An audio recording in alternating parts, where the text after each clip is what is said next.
साहित्य एक दर्पण में आप सभी का स्वागत है। आज की कहानी है बिशन की दिलेरी, जिसकी लेखक हैं प्रतिभा नाथ जी। तो चलिए आज की कहानी बिशन की दिलेरी को शुरू किया जाए। सुबह का समय था। पहाड़ों के पीछे से सूरज झांक रहा था। 10 वर्ष का बिशन घर से बाहर निकल आया। वह रोज इसी समय इसी रास्ते से कर्नल दत्ता के फार्म हाउस पर जाता है। कर्नल दत्ता की पत्नी पढ़ाई में उसकी मदद करती हैं। फार्म से लगे सेबों के बाग में कीटनाशक दवा का छिड़काव हो रहा था और बहुत तड़के काम शुरू हो जाता था। बिशन पगडंडी से अभी सड़क तक आ ही रहा था कि उसे गोली चलने की आवाज़ सुनाई दी। उसने इधर उधर देखा, कोई भी दिखाई नहीं दिया। वह कुछ ही दूर चला था कि उसे फिर गोली चलने की आवाज़ सुनाई दी। इस बार एक नहीं 2-3 गोलियां एक साथ ही चली थी। गोलियों की आवाज़ से पूरी घाटी गूंज गई। पंछी घबरा गए, आसमान में गोल गोल चक्कर काटने लगे। बिशन सहम कर पेड़ों की आड़ में छिपकर खड़ा हो गया। बिशन जहाँ खड़ा था वहीं चुपचाप खड़ा रहा। उसे वहाँ से सीढ़ीनुमा खेत और फलों के बाग साफ दिखाई दे रहे थे। सीढ़ीनुमा खेत जो है वैसे हमारे भारत में असम में होता है, क्योंकि वहाँ पहाड़ी इलाकों में जो है सीढ़ीनुमा खेती की जाती है, क्योंकि वहाँ पे समतल ज़मीन नहीं होती, पहाड़ होते हैं जिन्हें काट के जो सीढ़ी के जैसा बनाकर वहाँ खेती की जाती है, उसे कहते हैं सीढ़ीनुमा खेत। फसल तैयार खड़ी थी। सुबह की हल्की धूप में खेत सुनहरे दिखाई दे रहे थे।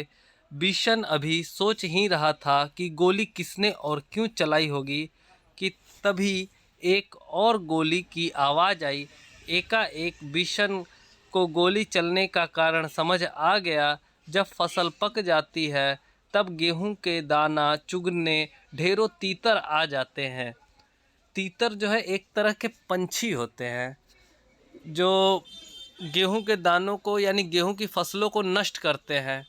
तो ये पंछी जो है गेहूं को फसलों को नष्ट करने से बचाने के लिए कुछ लोग गोलियां चला रहे हैं। शिकारी इस बात को जानते हैं, इसलिए वे सुबह सुबह ही तीतर मारने चले आते हैं।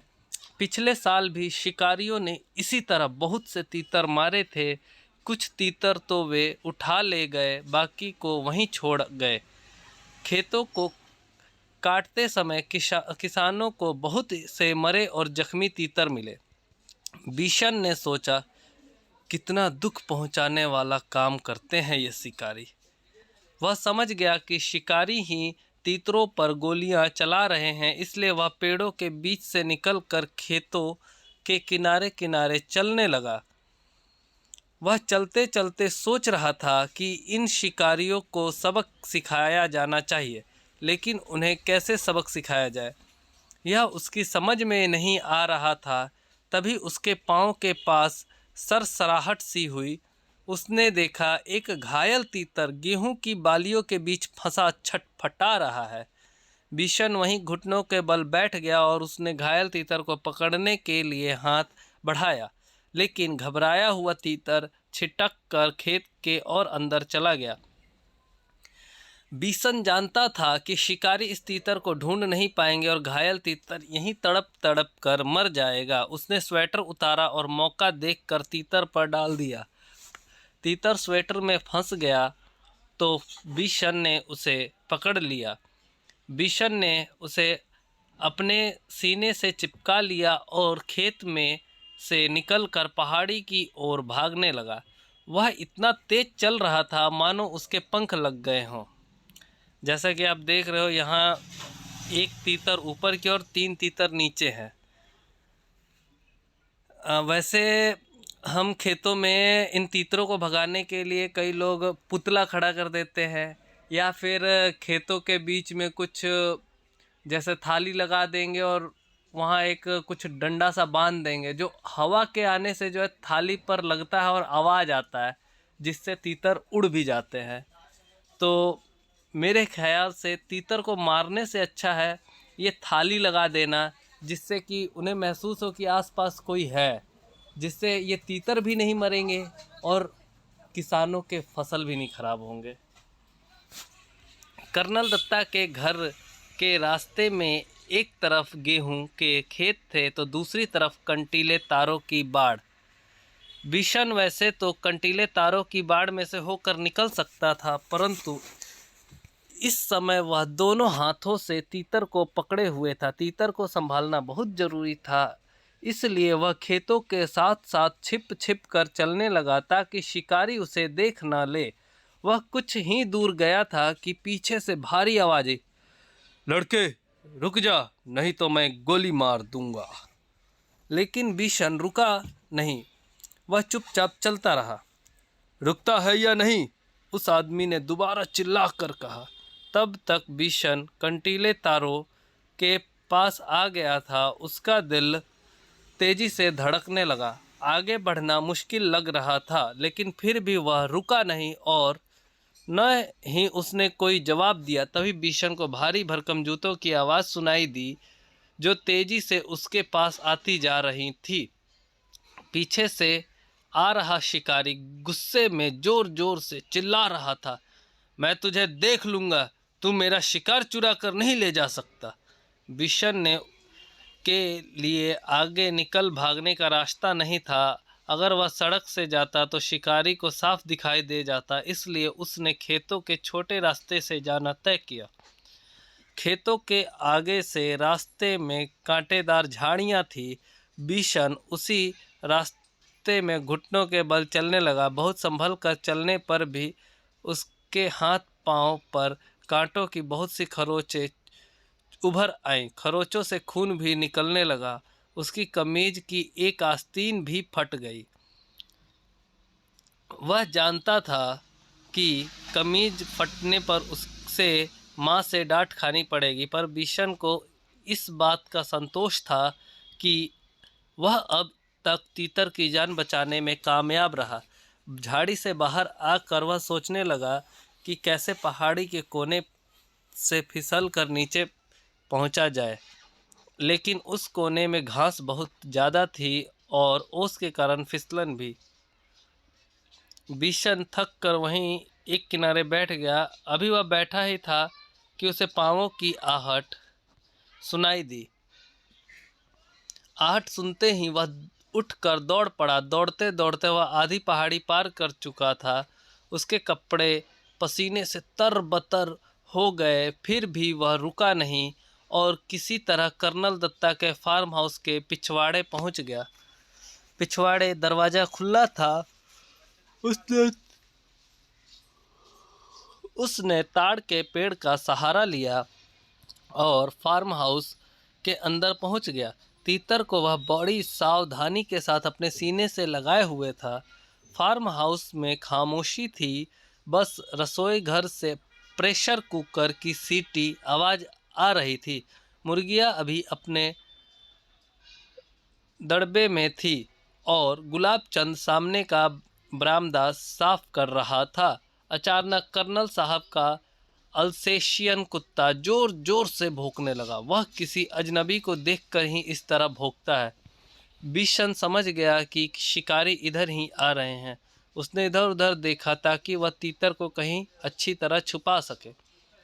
एक और शेड के नीचे बहुत सारा कबाड़ पड़ा था। उसी में एक टूटी टोकरी बिशन को दिखाई दी। ये ठीक है, सोचते हुए उसने तीतर को टोकरी में रखकर स्वेटर से ढक दिया। घायल तीतर घबराया हुआ था, इसलिए वह चुपचाप पड़ा रहा।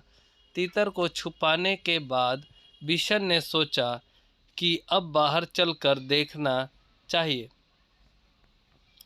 पर वह शिकारियों के सामने भी नहीं पड़ना चाहता था, इसलिए उसने छत पर चढ़कर बैठना ठीक समझा। बिना सीढ़ी के छत पर चढ़ना उसके लिए बहुत आसान काम था। वह अक्सर इस शेड पर की ढलवा छत के सहारे ऊपर चढ़ जाता था। बिशन लकड़ी के खंभे पर बंदर की तरह छलांग लगाकर लटक गया और ऊपर की ओर खिसकते खिसकते छत पर जा पहुंचा। खपरेल की ढलावदार छत थी, इसलिए वह चिमनी के पीछे छिप कर बैठ गया ताकि वह किसी को दिखाई न दे, लेकिन वह स्वयं सब कुछ देख सके। इसलिए उसने देखा कि दो शिकारी इधर ही चले आ रहे हैं और उनको कर्नल साहब का अल्सेशियन कुत्ता जोर जोर से भौंक रहा है। कर्नल ने कुत्ते को डांटा, चुप रहो, पर वह न माना। पिछले दोनों पांवों पर खड़े हो वह उछल उछल कर भौंकने लगा। वे दोनों शिकारी करीब आ गए तो कर्नल ने रौबदार आवाज में पूछा, कौन हो तुम? यहाँ किस लिए आए हो? साहब, हम शिकारी हैं, हर साल यहाँ शिकार के लिए आते हैं। अच्छा, तो तुम्ही लोगों की गोलियों की आवाज़ें गूंज रही थी सुबह से? जी हाँ, हमारे पास लाइसेंस वाली बंदूकें हैं। सरपंच माधव सिंह भी हमें जानता है। तो तुम हर साल तीतरों का शिकार करते हो? कर्नल ने मजाक सा उड़ाते हुए कहा। जी हाँ, तीतर ही मार लेते हैं कभी कभी। अभी अभी एक लड़का हमारे शिकार तीतर को लेकर आपके यहाँ आ छिपा है, हम उसे ही ढूंढ रहे हैं। अच्छा, तुम तो इतने सारे तीतर मारते हो, तो उनका क्या करते हो? कर्नल साहब ने पूछा। सीधी सी बात है साहब, खाते हैं, दूसरे शिकारी ने जवाब दिया। फिर कुछ रुक कर बोला, अब तो उस लड़के को ढूंढवा दीजिए साहब, वह इधर ही कहीं छुप गया है। कर्नल दत्ता ने उसकी बात पर कोई ध्यान नहीं दिया और गुस्से में से कहा, कैसे हो तुम लोग? हर साल आकर इतने तीतर मार डालते हो, कुछ को खा लेते हो और बाकी को घायल करके यहाँ तड़प तड़प कर मरने के लिए छोड़ जाते हो। जब फसल कटती है तब ढेरों मरे हुए तीतर मिलते हैं। कर्नल दत्ता की बात सुनकर वे दोनों कुछ घबरा गए। उन्हें उम्मीद नहीं थी कि कर्नल इस तरह उन्हें डांट देंगे। कर्नल दत्ता ने उन्हें इतना ही कहकर नहीं छोड़ा, आगे बोले, पंछियों को मारने और उससे ज़्यादा उन्हें घायल करके छोड़ जाने में तो कोई बहादुरी नहीं। अब तुम दोनों यहाँ से जा सकते हो, यहाँ तुम्हारा कोई तीतर वीतर नहीं है। अब जाते हो? जाते क्यों नहीं, खड़े क्यों हो? बिशन चिमनी के पीछे से सब देख और सुन रहा था। वे दोनों शिकारी बिना कुछ बोले मुड़े और वापस चल दिए। कर्नल दत्ता ने गुलाब चंद से दवाई छिड़कने वाली मशीन लाने को कहा। तभी बिशन छप्पर की शेड पर होता हुआ नीचे कूद पड़ा। उसने तीतर को उठा लिया और घर में घुसते ही मालकिन को पुकारने लगा, बहू जी, जल्दी आइए, यह बहुत जख्मी है, आकर इसे देखिए। बिशन की आवाज़ सुनकर कर्नल दत्ता भी अंदर जा पहुंचे और बोले, अच्छा, तो तीतर चुराने वाला लड़का तू ही था? क्या करता बाबूजी, इसे चोट लगी है, अगर मैं न लाता तो यह मर जाता।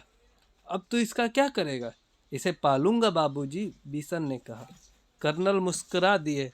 उन्होंने घायल तीतर को देखा, उसका एक पंख टूट गया था, अब शायद ही वह उड़ सके। जाओ दवाइयों का बक्सा लेकर आओ। बिशन दौड़कर बक्सा ले आया। कर्नल दत्ता ने तीतर के पैरों का जख्म साफ किया, फिर दवाई लगाई दी, पंख को फैलाकर टेप लगा दिया ताकि वह ज़्यादा हिले डुले नहीं। फिर उन्होंने बिशन से कहा, बिशन, अगर तुम इस गेंदे के पत्तों का रस दिन में 2 से 3 बार पिलाओगे तो यह जल्दी ठीक हो जाएगा। तब तक बहू जी एक कटोरी में दलिया ले आई और तीतर को दलिया खिलाते हुए बोली, इसे रोज दलिया भी खिलाना बिशन, तीतर को दलिया बहुत पसंद होता है। तब तो यह बिशन के पीछे पीछे ही घूमता रहेगा। कर्नल ने हंसते हुए कहा। अच्छा बिशन, तुम जानते हो तीतर कैसे बोलता है? बहू जी ने पूछा। बिशन ने अपने हाथों को मुंह पर रखकर तीतर की आवाज़ निकाली, quack quack quack. Colonel Datta ठहाका मारकर हंस पड़े। बहू जी भी मुंह पर पल्लू रखकर हंसने लगी। बिशन भी हंसता हुआ हिरन की तरह छलांगे लगाता तीतर के साथ वहां से अपने घर की ओर भाग चला। इसी के साथ यह कहानी समाप्त होती है। तो यह कहानी आपको कैसा लगा हमें कमेंट में ज़रूर बताइएगा। धन्यवाद।